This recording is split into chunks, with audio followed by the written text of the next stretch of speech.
Welcome to TG24 TV. నేను Sumalatha. Indira park ధర్నా చౌక్ లో నిర్వహించిన ధర్నాలో MCPI రాష్ట్ర కార్యదర్శి గాదెగోని రవి మాట్లాడుతూ శ్రీరామ్ సాగర్ ప్రాజెక్టు 2వ దశ కాలువకు వీర తెలంగాణ రైతాంగ సాయుధ పోరాట యోధుడు మాజీ ఎంపీ భీమిరెడ్డి నరసింహారెడ్డి పేరు నామకరణం చేయాలని ఆయన డిమాండ్ చేశారు. అలాగే భీమిరెడ్డి నరసింహారెడ్డి చారిత్రక సేవలను గుర్తిస్తూ సూర్యాపేట జిల్లాకు కూడా ఆయన పేరును పెట్టాలని రాష్ట్ర ప్రభుత్వాన్ని కోరారు. రైతు ఉద్యమాల్లో తెలంగాణ సాయుధ పోరాటంలో భీమిరెడ్డి నరసింహారెడ్డి చేసిన త్యాగాలు అమూల్యమని గాదెగూడి రవి పేర్కొన్నారు. ధర్నాలో పలువురు పార్టీ నేతలు కార్యకర్తలు పాల్గొన్నారు. తాను ఇంకా 100 మందికి పెట్టేటువంటి ఆర్థిక వనరులు ఉన్నాయి.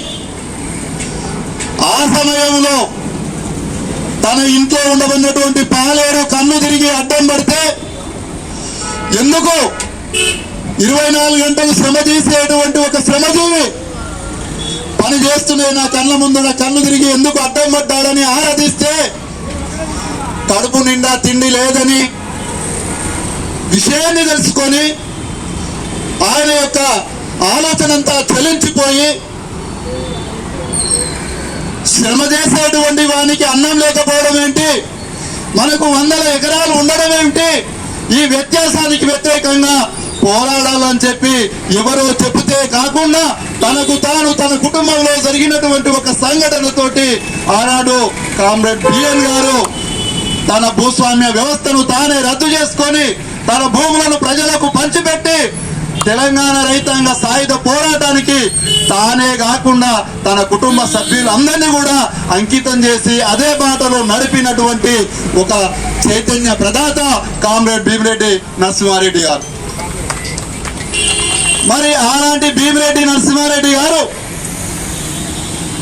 ఆనాటి సాయుధ ఆంధ్ర మహాసభ పిలుపునందుకొని ఆంధ్ర మహాసభ వాలంటీర్గా చేరి ఆ తర్వాత దళనాయకుడై అనేక ప్రాంతాలలో విముక్తి ఉద్యమాలకు నాయకత్వం వహిస్తూ ఆయన జీవితం అంతా ఈ యొక్క ప్రజల కోసమే ధారపోశారు.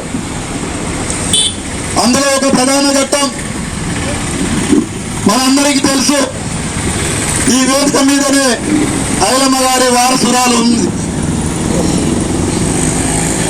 చిట్యాల ఐలమ్మ పాలకుర్తి పోరాటం, దాని నేపథ్యం అంతా మనకు ఒక భాగం తెలుసు.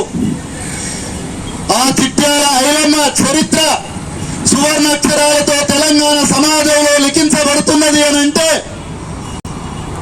ఆ చరిత్రను మోసినటువంటి అగ్రశ్రేణి నాయకుడు కామ్రేడ్ భీమిరెడ్డి నరసింహారెడ్డి గారు. ఆ రోజు రాపాక రామచంద్రారెడ్డి, ఆయనే విష్ణుడి రామచంద్రారెడ్డి ఆగడాలకు వ్యతిరేకంగా